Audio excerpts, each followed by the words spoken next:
Hey everyone, welcome back to the channel. Now I know I'm James, the color guy from the Paint People, but today I wanted to talk about something that I love and I'm very passionate about, and that's the world of interior design, and more specifically interior design styles and how they evolve and progress and become popular and then not so popular. I'm sure a lot of you have noticed the last 5-10 years this emergence of minimalism and clean, streamlined, off-white everything, Scandi interior design. It's been dominating the scene for the past few years, but I have a feeling, I've been reading the tea leaves, I think Scandi is pretty much dead. And if that breaks your heart, don't worry, because the thing that's replacing it is awesome. And actually, I prefer it quite a bit. So before we get into this video, please hit that like and subscribe button to stay up to date with our videos. And also click that little bell notification to make sure you never miss one of our uploads. All right, cool. So in years past, Scandi design, minimalist design, they've all been really popular. What do I think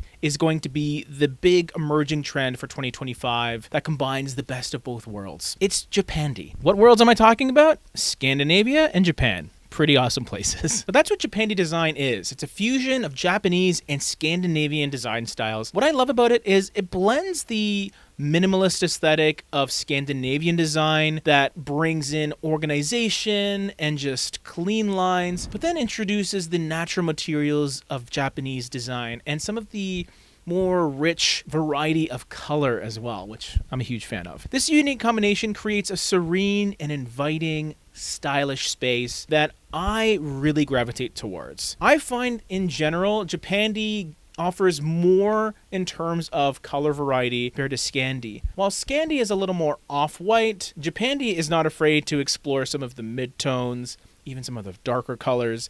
So there's a lot more you can do with it while still having those natural elements, that cleanliness.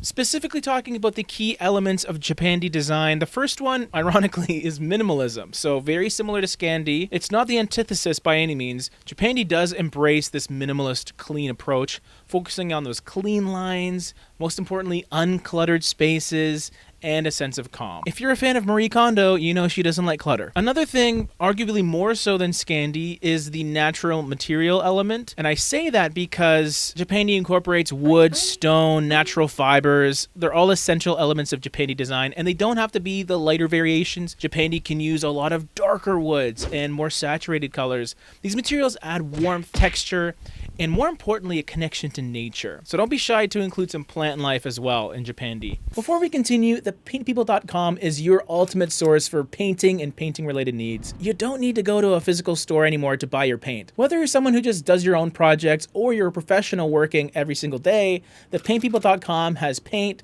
supplies, sprayers, equipment, anything you want related to paint. Check it out in the description down below. Another thing that Japandi does, of course, is neutral colors. The same soft neutrals you'll see in Scandi, your off-whites, your beiges, your grays. But what Japandi does a bit differently is it introduces more variety in terms of neutral depth. So you got your deeper grays, your charcoals, you have your taupes, things like that bring in way more richness into the colors and more dark as well. All these colors together create this calming and serene atmosphere that is extremely comfortable, cozy, but still very stylish. Another element of Japandi is simplicity. It is all about functionality. It's all about avoiding clutter and keeping everything nice and tidy, focusing on those essential pieces of furniture and decor. So everything has a purpose. Everything is meant to be there, not because you just can't find a place to store something. Everything is very thoughtful, which I think is really nice. And of course, Japandi is all about harmony. To me, the goal of Japandi design is really creating a harmonious and balanced space. So it's all about finding that sense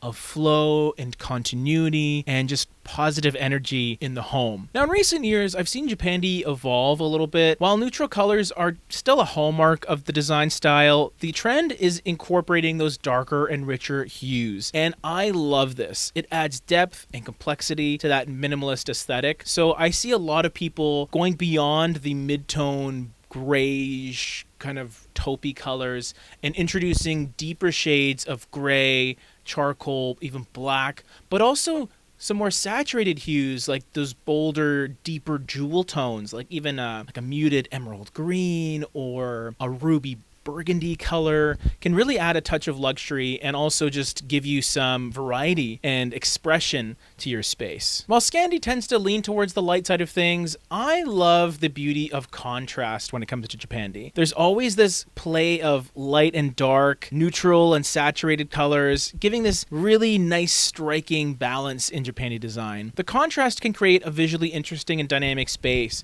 For example, you can have like a dark charcoal wall be paired with really light wood furniture and then have natural accents surrounding it. So what are 5 colors that are perfect for this design style? Ones that I think you should at least consider moving into 2025. The first one, believe it or not, is a soft white. I still think there's room for an off-white with Japandi design. It's a classic choice. It just creates a clean and airy vibe, but I wouldn't rely on it very heavily. I would almost see it as a secondary support color, not the main color to sort of base everything around. The second color is an earthy gray. A versatile color that adds a touch of warmth and sophistication. It's a nice combination of kind of a taupey brown and gray, very earthy color, connected to nature, and also rich, which I think is good too. Next would be a charcoal black. So not quite a jet black. It still needs to feel a little bit natural. So essentially an extremely dark gray, you can sort of see it as. But dark enough where it'll give you a dramatic and elegant option for creating a focal point in the room. Anywhere you want some contrast to go against those lighter colors or even those mid-tones, a charcoal black will do a great job at doing that. Then you have sage green, one of my favorites.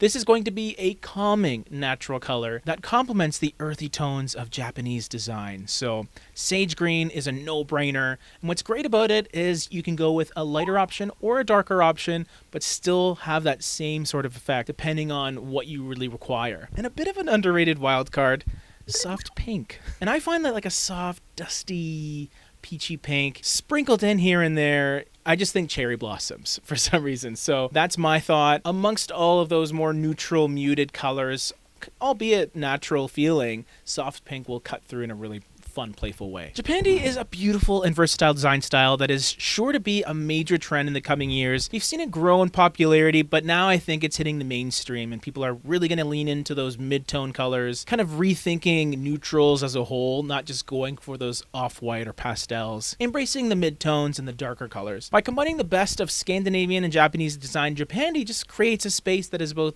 stylish and still inviting. If you're looking to update your home's decor, consider incorporating some Japandi elements because you will not regret it. And I hope you didn't regret watching this video.